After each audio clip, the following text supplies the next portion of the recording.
Welcome back friends in the lecture number 7 of general knowledge for JK police constable. तो आज हमारा last lecture है इस series का। अगर आपको लगता है कोई टॉपिक पेंडिंग है तो कमेंट करके ज़रूर बताएं आप। आज दो इंपॉर्टेंट टॉपिक्स हम कवर करने वाले हैं। सबसे पहले हमारा टॉपिक रहेगा agriculture and economic development, industrialisation and economic development, और दूसरा हमारा इंपॉर्टेंट टॉपिक रहने वाला है इंडियन फॉरेन ट्रेड। ये दो टॉपिक आज की वीडियो में हम कवर करने वाले हैं, तो वीडियो में एंड तक ज़रूर बने रहिए। जो भी इसमें जेके पुलिस कांस्टेबल की तैयारी कर रहे हैं उनको बता दें, अगर आपको exam oriented revision short note चाहिए पॉइंट टू पॉइंट लिखे हुए जो कि आप लास्ट के दिनों में जल्दी से रिवाइज कर सको, तो ये व्हाट्सएप नंबर दिया है, इस पर आप कांटेक्ट करके रिवीजन शॉर्ट नोट्स ले सकते हैं, जो कि बिल्कुल जेके एसएसबी एग्जाम ओरिएंटेड नोट्स हैं, जो कि जिस तरह के क्वेश्चन जेके एसएसबी में पूछे जाते हैं उसी तरह के हमने नोट्स प्रिपेयर किए हैं। आप एक बार ज़रूर इसको एग्जाम में बैठने से पहले इसको रीड आउट कर लें। और एक स्पेशल ऑफर आपके लिए आज के लिए, एक तो ये आपको सारे के सारे नोट्स वीडियो लेक्चर एमसीक्यूज आपको 99 पेज में प्रोवाइड किए जा रहे हैं। तो व्हाट्सएप नंबर का स्क्रीनशॉट आप ले लो। और इसके साथ साथ जो मॉक टेस्ट के लिए स्पेशल ऑफर हमारा रहने वाला है 85, तो 85 मॉक टेस्ट यहां पर आपको प्रोवाइड किए जा रहे हैं। 85 टेस्ट जिसमें 10 फुल लेंथ बिल्कुल एग्जाम पेपर जैसे होते हैं उस तरह के 10 टेस्ट होंगे, और उसके साथ में बाकी जो आपके 10-10, 15-15 टेस्ट जो होंगे सेक्शनल टेस्ट होंगे। हर एक सेक्शन को स्ट्रांगली आप प्रिपेयर कर पाओगे, प्रैक्टिस कर पाओगे। 85 टेस्ट आपको प्रोवाइड किए जा रहे हैं 85 रुपीज़ में ओनली। और इसका लिंक जो है आपको कमेंट में और डिस्क्रिप्शन बॉक्स में खास करके आपको मिल जाएगा। और व्हाट्सएप नंबर आपको मैंने अभी दिया है, उस पर भी आप लिंक ले सकते हो। नोट्स जो है वो अलग से आपको अगर आप लेना चाह रहे हो तो वो व्हाट्सएप नंबर आपको अभी बताया था, तो ये व्हाट्सएप नंबर है, इसका स्क्रीनशॉट ले लें। आपको अगर आपको नोट्स चाहिए तो इस व्हाट्सएप में मैसेज कर सकते हैं। अगर आपको मॉक टेस्ट प्रैक्टिस करने हैं तो वो लिंक आपको डिस्क्रिप्शन में मिलेगा, या हमारी एप्लीकेशन जेके एसएसबी स्टडी फास्ट से भी आपको ले सकते हैं। तो आइए चलते हैं आज की क्लास की तरफ। सबसे पहले हम बात करेंगे sectors in Indian economy. Indian economy के अंदर 3 टाइप्स ऑफ सेक्टर्स यहाँ पर डिफाइन किए गए हैं, प्राइमरी, सेकेंडरी और टर्शियरी सेक्टर्स। इन तीनों सेक्टर्स को समझते हैं। क्या है ये? प्राइमरी सेक्टर कहते हैं जो एग्रीकल्चर से डील करता है। प्राइमरी सेक्टर किससे डील करता है? एग्रीकल्चर, माइनिंग जैसे एक्सट्रैक्शन हो गया, cultivation, domestication, rearing of animals. Simply अगर हम कहें इन शॉर्ट, प्राइमरी सेक्टर जो है वो डील करता है एग्रीकल्चर के साथ, एग्रीकल्चर के साथ डील करता है। ये पहला पॉइंट आपने याद रखना है। और इसके बाद देखो सेकेंडरी सेक्टर है जो वो डील करता है मैन्युफैक्चरिंग या इंडस्ट्री लेवल पे, और टर्शरी सेक्टर जो है वो डील करता है सर्विसेज लेवल पे। तो ये तीनों आपने याद रखना है। एग्रीकल्चर हो गया प्राइमरी सेक्टर, इंडस्ट्री हो गया सेकेंडरी सेक्टर, और सर्विसेज हो गया टर्शरी सेक्टर। अगर जीडीपी कंट्रीब्यूशन बात करें इन तीनों सेक्टर्स की, तो सबसे ज़्यादा जीडीपी में अगर कोई सेक्टर कंट्रीब्यूट कर रहा है वो है service sector, tertiary sector, that is service sector contribute कर रहा है। लेकिन एम्प्लॉयमेंट की अगर हम बात करें, सबसे ज़्यादा लोग लिवलीहुड जो अपना खाना पीना वो कहाँ से कमा रहे हैं? वो एग्रीकल्चर से। तो एम्प्लॉयमेंट की बात करें तो agriculture sector is India's largest employer. India population depend upon the agriculture livelihood कितने परसेंट? 65, लगभग 60 से 65% लोग जो है एग्रीकल्चर पे डिपेंड है इंडिया के। लेकिन जीडीपी कंट्रीब्यूशन वो कम है। अगर आपको देखो समझना क्या, आपको पहले तो ये प्राइमरी सेक्टर किससे डील करता है?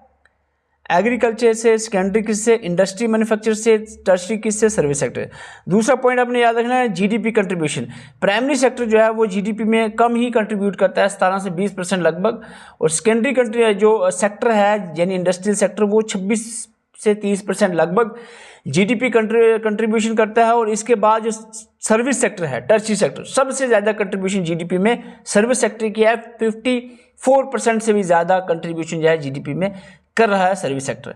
लेकिन एम्प्लॉयमेंट जनरेशन की बात करें, एम्प्लॉयमेंट की बात करें तो एग्रीकल्चर यहाँ पर टॉप में आता है। ये चीज़ आपने याद रखनी है। आगे बढ़ते हैं, इकोनॉमिक रिफॉर्म्स की तरफ बढ़ते हैं। इकोनॉमिक रिफॉर्म जो है आपको बता दें ये 1991 में लाया गया। 1991 में नरसिम्हा राव गवर्नमेंट थी 1991 में, जिस वक्त finance minister doctor Manmohan Singh थे।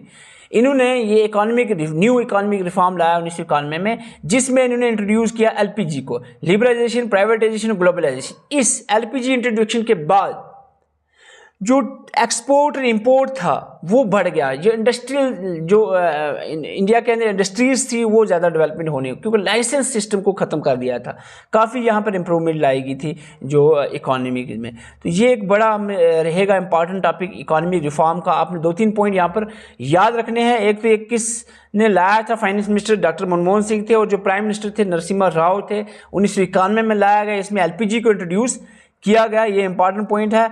और इसके बाद जो है एग्रीकल्चर में, अगर हम इस टॉपिक में बात करें, मैं फालतू नहीं घुसूंगा, फालतू का अगर मैं बोलता रहूँ एग्रीकल्चर इकोनॉमिक डेवलपमेंट तो कहानियाँ कहीं हो जाएगी। हमें थ्योरी क्वेश्चन नहीं पढ़ने हैं, हमें स्टैटिक पोर्शन ही एग्जाम में पूछा जाता है।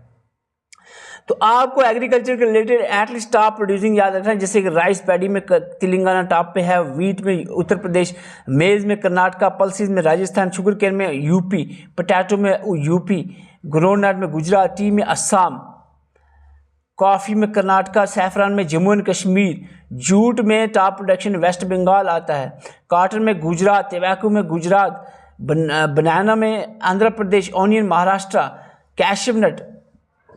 Cashew nut Maharashtra, bamboo Assam, rubber Kerala, spices Madhya Pradesh, milk Uttar प्रदेश।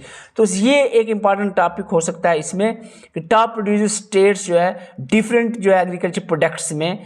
और इसके बाद रेवोल्यूशन जो है डिफरेंट एग्रीकल्चर प्रोडक्ट्स में जो इम्प्रूवमेंट्स आई हैं, उसके लिए जो रेवोल्यूशंस लाई गई, जैसे ब्लैक रेवोल्यूशन जो है किस फील्ड में लाएगी, किस फील्ड की इम्प्रूवमेंट के लिए, petroleum, blue revolution fish production के लिए, वाइट रेवोल्यूशन डेयरी और मिल्क प्रोडक्शन के लिए लाई गई थी, yellow revolution oil seed, brown revolution cocoa leather के लिए, और golden revolution overall horticulture and honey की प्रोडक्शन को इम्प्रूव करने के लिए लाई गई थी। और ग्रीन रेवोल्यूशन जो है सबसे पहले आई थी एग्रीकल्चर स्पेशली वीट जो है या राइस जैसे क्रॉप्स को इम्प्रूव करने के लिए, और grey revolution fertiliser, pink revolution meat and poultry, silver revolution जो है एग प्रोडक्शन के रिलेटेड लाई गई थी, सिल्वर फाइबर रेवोल्यूशन जो है वो कॉटन प्रोडक्शन के लिए, और पर्पल रेवोल्यूशन लिवेंडर के लिए लाई गई थी, ये आपने याद रखना है।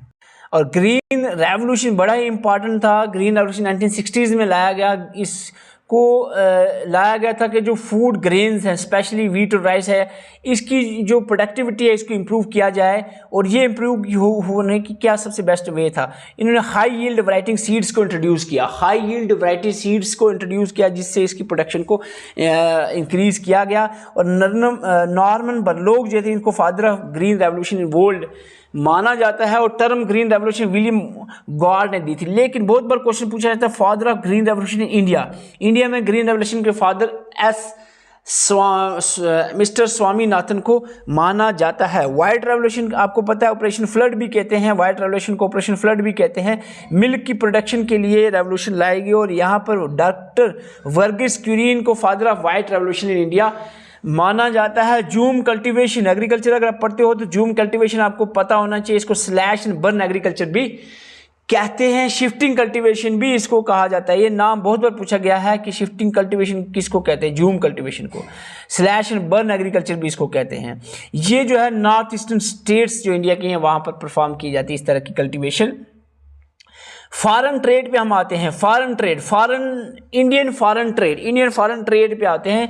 सबसे पहले ट्रेड क्या होता है, ट्रेड होता है लेन देन, कुछ खरीदना और बेचना। अगर हम डेफिनेशन देखें, refer to the exchange of goods and services, या फिर गुड एंड सर्विस दोनों, किस में, बिजनेसेस में। एक बिजनेसमैन दूसरे बिजनेस को, ऑर्गेनाइजेशन से ऑर्गेनाइजेशन, कंट्री से कंट्री में जो लेन देन होता है किसका, गुड्स का और सर्विसेज का, इसको ट्रेड कहते हैं। दूसरे लफ्जों में कहें it is buying and selling, खरीदना और बेचना किसका, गुड्स का और services across the geographical boundaries, इसको ट्रेड कहते हैं। ट्रेड की क्लासिफिकेशन डिफरेंट वे में होती है, डिफरेंट बेसिस पे होती है। 2 बेस मैंने यहाँ पर रखे हैं। जियोग्राफिकल बेस पे हम देखें तो इंटरनल ट्रेड जो डोमेस्टिक होती है, कंट्री के अंदर ही जो ट्रेड्स होती हैं, जो एक ऑर्गेनाइजेशन दूसरी ऑर्गेनाइजेशन, एक जो बिजनेस से दूसरे बिजनेस को ट्रेड करता है। और इंटरनेशनल ट्रेड जिसको फॉरेन ट्रेड भी कहते हैं, वो ट्रेड होती है बिटवीन कंट्रीज, जो एक कंट्री से दूसरी कंट्री। तो ये होता है जियोग्राफी के बेस पे ट्रेड की टाइप्स। और गुड्स एंड सर्विसेज के बेस पे ट्रेड की टाइप की बात करें तो विजिबल ट्रेड होता है, trade which is trade in tangible goods, tangible goods होता है टेक्सटाइल, इलेक्ट्रॉनिक्स वगैरह जो दिखती है इस तरह की चीज़ को ट्रेड्स।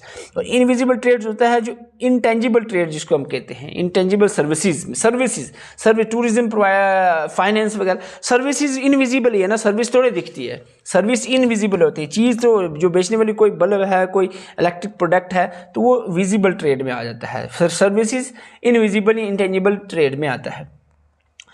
एक्सपोर्ट और इंपोर्ट क्या होता है आप समझ लो। एक्सपोर्ट होता है कोई चीज़ यहाँ से बाहर की तरफ बेचना देना, और इंपोर्ट होता है लाना, ठीक है। Export means the goods and services are produce in the domestic country and sold and exported to the foreign और अदर कंट्री। जो अपनी हमारी कंट्री में कोई चीज़ पैदा हुई है, प्रोड्यूस की गई है, बनाई गई है, इन्वेंट की गई है, उसकी प्रोडक्शन हुई है, और उसको दूसरी कंट्री में बेचना, एक्सपोर्ट करना, उसको एक्सपोर्ट कहेंगे, बेचना यानी फॉरेन कंट्री में। इंपोर्ट होता है लाना, goods and services imported are brought from the foreign other country, जो बाहर से खरीद कर लाना, इसको इंपोर्ट कहते हैं। सिंपल सी बात है। सम इंपॉर्टेंट पॉइंट्स, इंडिया जो है 5वीं लार्जेस्ट इकानमी हो गई है दुनिया की नॉमिनल जीडीपी के बेस पे, और 3.94 ट्रिलियन डॉलर जो है इंडिया की जीडीपी, नॉमिनल जीडीपी है एट प्रेजेंट। 5वीं लार्जेस्ट कंट्री हो चुकी है इंडिया वर्ल्ड में नॉमिनल जीडीपी के बेस पे। पर कैपिटा इनकम के बेस पे 136 नंबर पे, 136 नंबर पे आती है। अमीर बहुत ज़्यादा अमीर है और गरीब बहुत ज़्यादा गरीब होते जा रहे हैं, तो इस बेस पे जो है ये काफ़ी लो रैंक आ रहा है यहाँ इंडिया का। इंडिया लार्जेस्ट ट्रेडिंग पार्टनर, सबसे ज़्यादा ट्रेड करता है इंडिया, वो चाइना, यूएस और यूएई आता है। और टॉप एक्सपोर्ट कमोडिटीज़ जो सबसे ज़्यादा एक्सपोर्ट की जाती हैं, एक्सपोर्ट यानी इंडिया से बाहर की तरफ, पेट्रोलियम प्रोडक्ट्स आ गया, फार्मास्यूटिकल्स आ गया वगैरह वगैरह। तो ये इंपॉर्टेंट पॉइंट्स हैं, आपको याद रखना है। जो फॉरेन ट्रेड पॉलिसी है इसको एक्जिम पॉलिसी यानी एक्सपोर्ट इंपोर्ट पॉलिसी भी कहते हैं।